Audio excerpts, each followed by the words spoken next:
I'm Boris the Bee Guy, and this horizontal beehive from my ForestBeehive apiary has been relocated to a new site, about 10 miles from my other hives.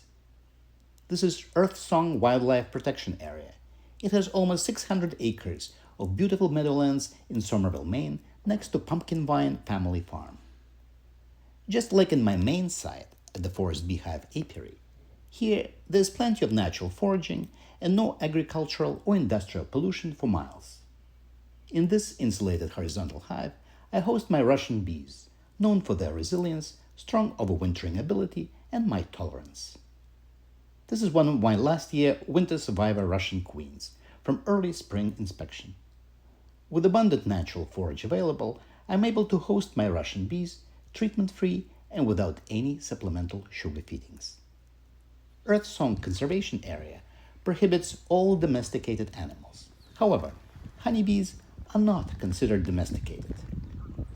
According to Dr. Scott Debnam, a professor of University of Montana and master beekeeper, the first tenet of domestication is that the organism cannot survive without human assistance.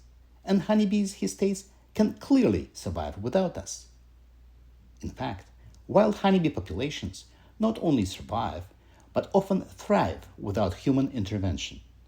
Untreated and unmanaged colonies continue to live and prosper across both the Western and Eastern hemispheres. In this video, one of my beehives swarmed, and the swarm stayed on a high tree branch for a while, 60 feet in the air, and then flew away. Swarming comes from a natural instinct of bees to reproduce and to propagate their lineage.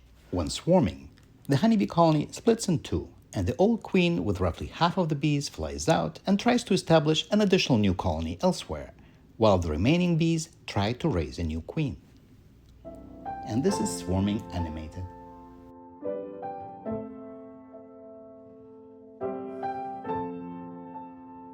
When a new virgin queen goes on her mating flight, she only mates with the strongest and the most resilient drones, capable of inseminating her during her flight.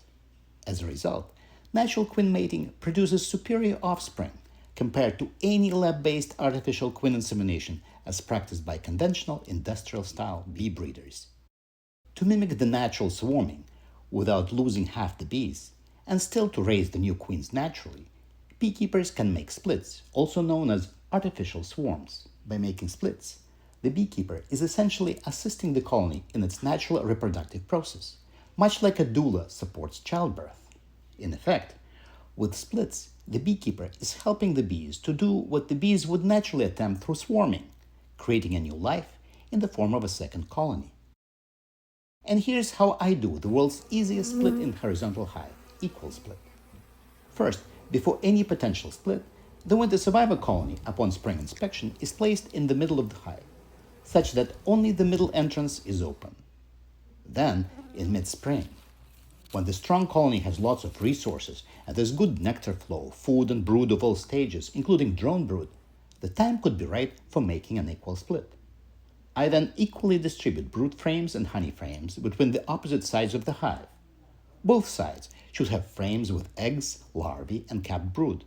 I place a solid divider between the two halves. I close the middle entrance and only open side entrances. And the split is complete. The queenless side will soon realize that it's queenless and will start raising a new queen.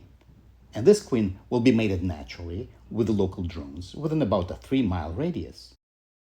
In my case, the side with the queen needed further splitting as it quickly grew to fill its half of the 20-frame hive, so I relocated it into a separate empty horizontal hive on the right.